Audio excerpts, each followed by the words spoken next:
The drama surrounding Richard Torrez Jr.'s latest title defense wasn't supposed to end the way it did. On paper, this was meant to be another important developmental step for one of America's most promising heavyweight prospects. A chance for the Olympic silver medalist to showcase his growing skill set against a rugged veteran who had shared the ring with some of the toughest names in the division. Instead, what unfolded inside the Desert Diamond Arena became a strange mixture of technical boxing, mounting frustration, and a controversial ending that left fans talking long after the final bell never came. Before the opening round even began, there was a sense of opportunity surrounding Richard Torrez Jr., originally scheduled for a supporting role on the card. Circumstances had elevated him to the co-main event position. It was a spotlight moment, the kind of stage every rising contender hopes for. The question was simple: would Torrez seize it? Standing across from him was Joey Dawejko, a veteran heavyweight affectionately known as the Tank.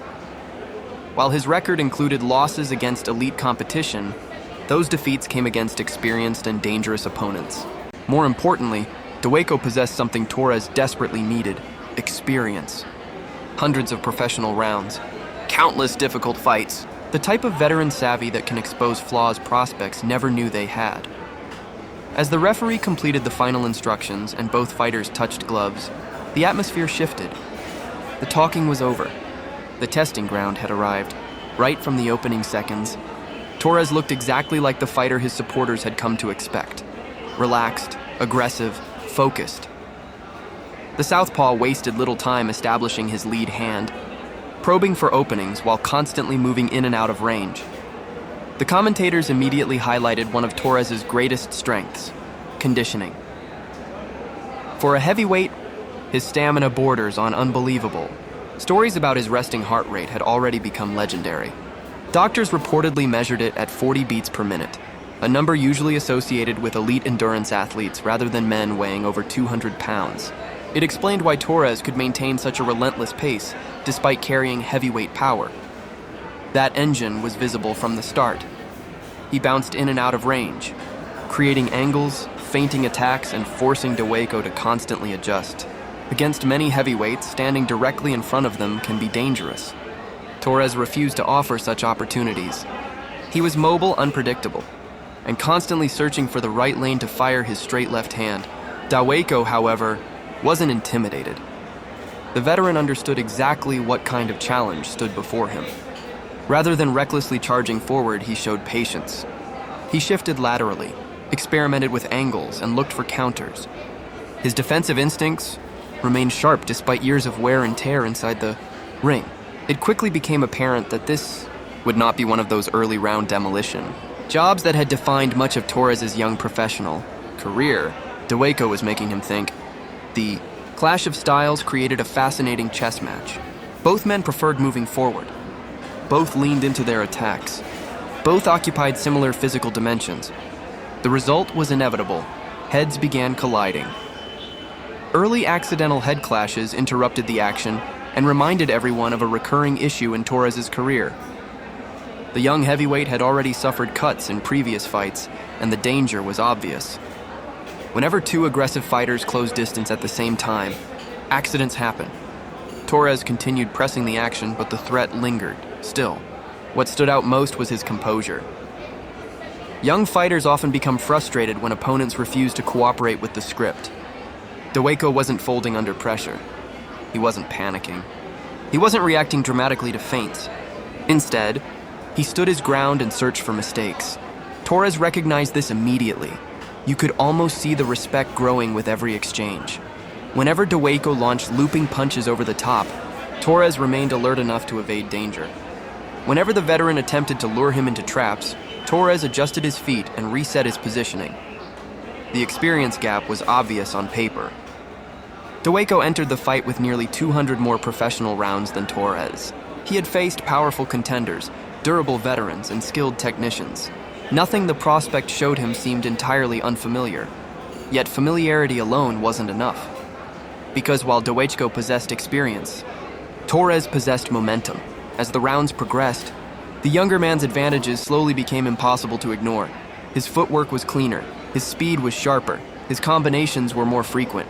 Most importantly, his output never stopped. Each time Dawejko appeared ready to capitalize on an opening, Torrez would dart out of range, circle away, and attack from another angle. The movement created confusion.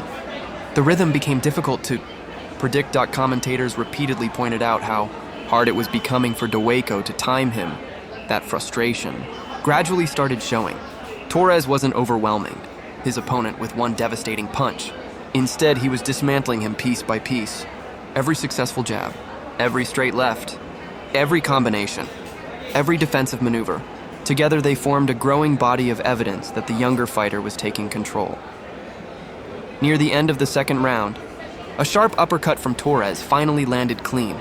For a moment, Dawejko visibly felt it. The crowd reacted. Torrez had discovered something. He had found his rhythm. By the time the third round began, the momentum shift was undeniable.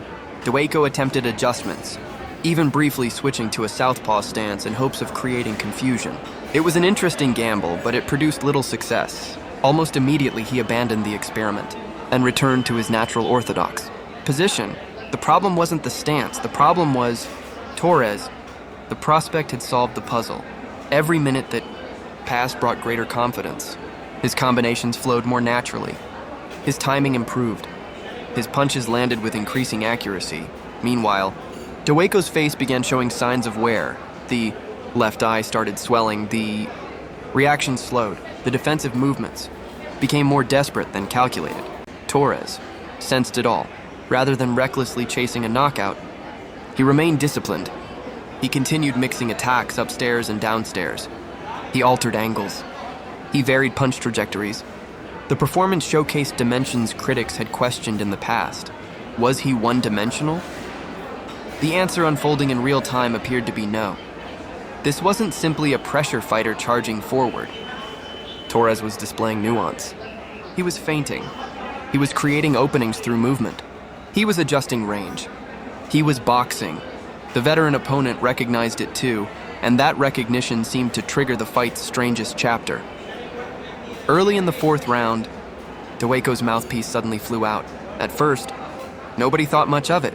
Mouthpieces occasionally get dislodged by punches.